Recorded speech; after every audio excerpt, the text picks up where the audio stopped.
Hey, everybody.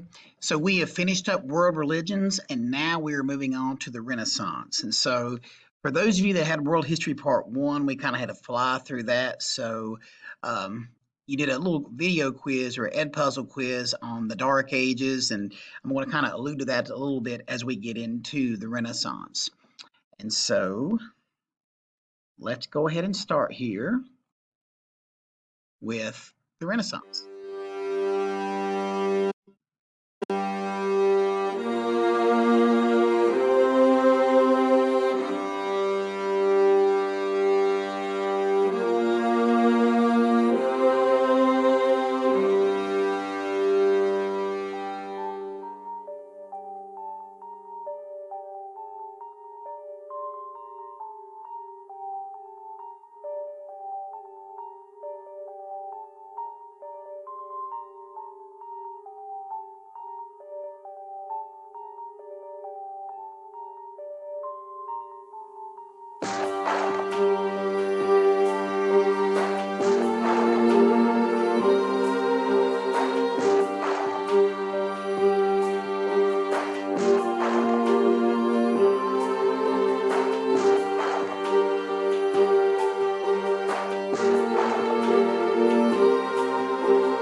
All right, so you saw that last thing that Renaissance means rebirth. And so, what we're really trying to do here is have a rebirth of Greek and Roman classical culture. What's going to happen is after the fall of Rome and all the barbarians come through, we go into the Middle Ages or what's called the Dark Ages, where basically everybody is in survival mode. And you had all these barbarians coming through and they were destroying everything, and there wasn't a whole lot of learning, there wasn't a whole lot of new innovations. So now, as we come out of this, we're now coming into the Renaissance, and there's going to be a whole lot of new ideas. We're going to talk about new forms of government. We're going to talk about art, literature, and so, new intellectual and artistic ideas that developed during the Renaissance marked the beginning of the modern world. They questioned institutions like the church, which had seemed powerless to prevent war and to stop disease. One of the reasons why we study history is to look back at some of the successes and some of the mistakes that we made. But you think about everything going on with this coronavirus now, which really changed our lives. Think about a pandemic like what the bubonic plague was just completely decimated most of Europe's population, and it spread worldwide. And we think about how we have to wear masks, we have to constantly wash our hands and making sure that we're keeping ourselves clean. You have to understand that back then people didn't really understand that. People didn't take baths, and when I say baths, I'm not talking about a day or two or a week. I mean, we're talking months, even a year, that people wouldn't take a bath. And so people had fleas. And then what would happen is the carriers for the bubonic plague were on these fleas that were on rats. So merchants were going around the world. These rats would jump from ship to ship, and then something as simple as a handshake or a bro hug Now all of a sudden you got the bubonic plague, and it was something that you probably weren't going to come back from. So during this time period, people would pray and they prayed to the church, and the disease didn't stop. And so what happened was people started losing a little bit of faith. Now, when we get into humanism and we get into the Renaissance, people are still going to be Christians, don't get me wrong, but there's also going to be more of this. We get into humanism, which is also the belief in human beings and the power of the individual. Educated people wanted to bring back the life and culture of classical Greece and Rome. And then many Europeans who survived the war and plague of the late Middle Ages wanted to celebrate life. You got to imagine, just think about how we're all cooped up. I mean, heck, we're not even in school right now. And think about how frustrating that is. And sort of the same thing happened here where people actually barricaded themselves in their houses for the longest time because of this disease. So again, you can see a lot of correlations right now. It's almost eerie, how we can relate to the Black Death, even this modern pandemic of the coronavirus. This movement started in northern Italy and caused an explosion of creativity in art, writing, and philosophy that lasted from around 1300 to 1600. So again, we're not in survival mode. Now this is this idea that we're coming out of the Middle Ages, we're coming out of the plague, and what can we do to advance society? What can we do to stimulate new ideas? This period is called the Renaissance, which means rebirth. And again, we're trying to reborn Greek and Roman culture.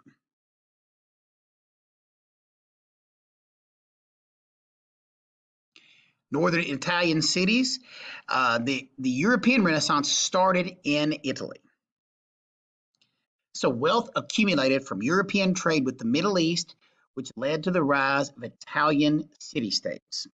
So again, trade with Europe. You think about today when people trade. I mean, think about even a place like McDonald's.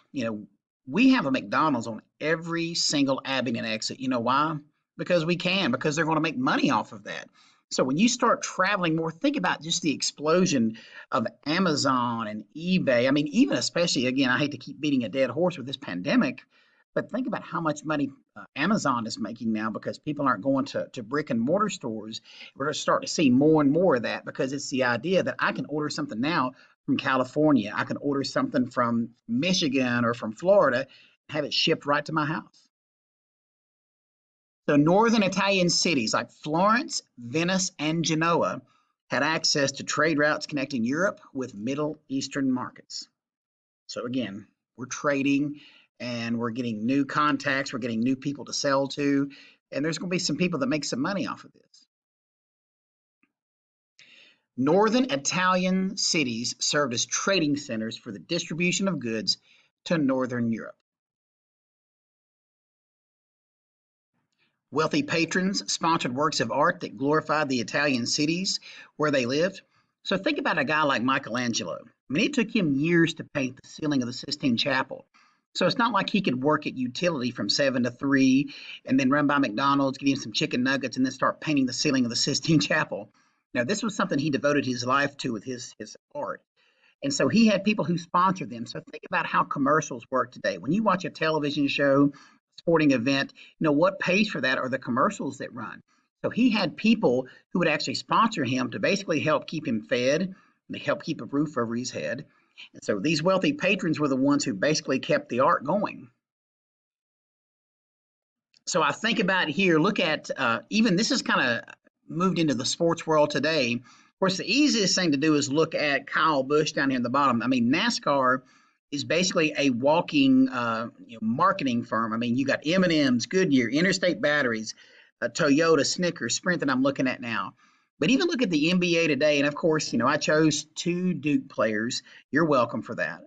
But look at Jason Tatum. Look at his jersey. Nike sponsors the NBA now, but he's got GE, General Electric. And then look at Zion Williamson there, and that looks like Zatarain's or Zatarain's. I have no idea what it is. They're paying big bucks to sponsor these NBA teams. Renaissance humanism. Humanism was a philosophy that celebrated the individual and human achievement. So again, we're not totally getting away from religion here, but rather than totally focused on God, We're now also saying, we worship God and we're very Christian during the Renaissance, but also now we're celebrating the individual and the human achievement. Education increasingly became secular, which means non-religious. You think about today in school, we don't have Bible classes or anything like that because of something called separation of church and state. So what you study are secular issues. The only way you could get around that is if you went to a private school or a Christian school. Humanists popularized the study of subjects common to classical education, such as history, literature, and philosophy. These subjects are known as the humanities. So you are actually participating in the humanities today because World History Part 2 is a class that's considered humanities. Hi, my name's Paul Sargent, and welcome to a new series that I'm calling AP Euro Bit by Bit. My goal in this is to take all of European history from 1450 to the present and break it down into small, digestible pieces. In other words, small videos that you can watch throughout the year and understand this topic a little bit better. Hopefully get you better prepared for the AP exam. So this is our very first episode, and we're focusing today on a basic question: what was the Renaissance? So sit back, give me a few minutes of your time, and let's get learning. Okay, to start off with, the word Renaissance means rebirth, and that's how intellectuals saw the time they were living in. I'll go into more depth on specifics over the next few videos, but here's a quick overview, okay? Renaissance thinkers viewed the Middle Ages as a vast chasm that divided them from the glory of the ancient world. They looked back for inspiration to the classical societies of ancient Greece and Rome and tried to find ways to make a better society for themselves. Beginning in Italy around 1350 and spreading through Europe over the next 2 centuries, this admiration for the classics manifested itself in a whole bunch of different ways. Writers translated newly available texts, especially the writings of Plato, and rediscovered ancient ideas of the place of mankind in the universe. A rising middle class, gaining wealth through increased trade, challenged the traditional medieval social structure.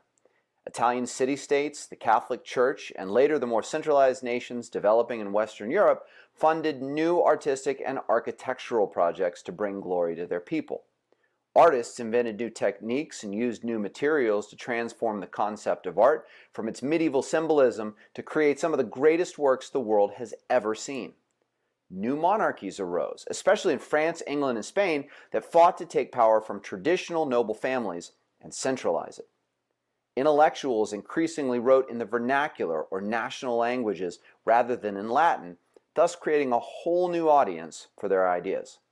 The development of the printing press allowed for cheaper books and helped spread Renaissance ideals throughout Europe. And finally, religious figures began to challenge the Catholic Church's dominance over European faith, planting the seeds for what would become the Protestant Reformation.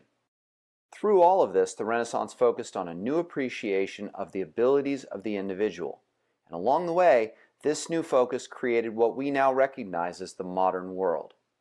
The Northern Renaissance.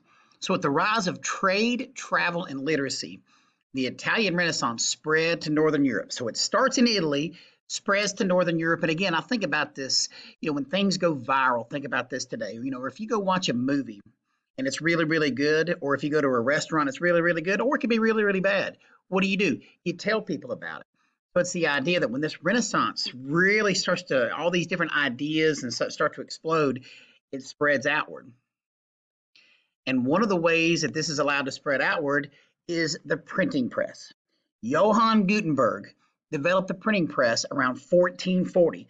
Now, why do you think this is important? Well, prior to this, if you wanted to mass produce books, you know how you did that? They were handwritten. They were usually during the Dark Ages, handwritten by monks with a feather quill and a little bottle of ink. So you can imagine how long and how painstaking that process would be. Well, now all of a sudden, you can incorporate a number of different technologies. And so the movable type was the key to Gutenberg's printing press. So now all of a sudden you can take letters, move them around, you can start stamping them, and you just completely mass produce. The printing press was 500 times more efficient and produced quickly and cheaply. So again, we talk about this explosion of knowledge. Well, guess what? When you can mass produce books, Then all of a sudden, you have people reading more, people becoming more educated, they're spreading more ideas. So if the printing press was as revolutionary back then as today, think about the internet and what it can do now. If we don't have an answer to something, way back in the day, people would have to get out encyclopedias and look at it. Now, what do? You Google it, okay? If there's a song that you hear and you don't know the name of it or you want to know the name of it, what do? You ask Siri. You use apps like Shazam, and within 30 seconds, not only do you know the name, but you've got the lyrics to the song. You can download it on iTunes, and within a minute, you're listening to it. I mean, the technology we have in our hands is just absolutely amazing. So you can think about how the printing press was revolutionary back then, as maybe the internet is to us today. Now, I was able to go to the Bible Museum in Washington, D.C., not this past summer, but the summer before last. And you look here, and here are some pictures of um, that I took of an ink ball.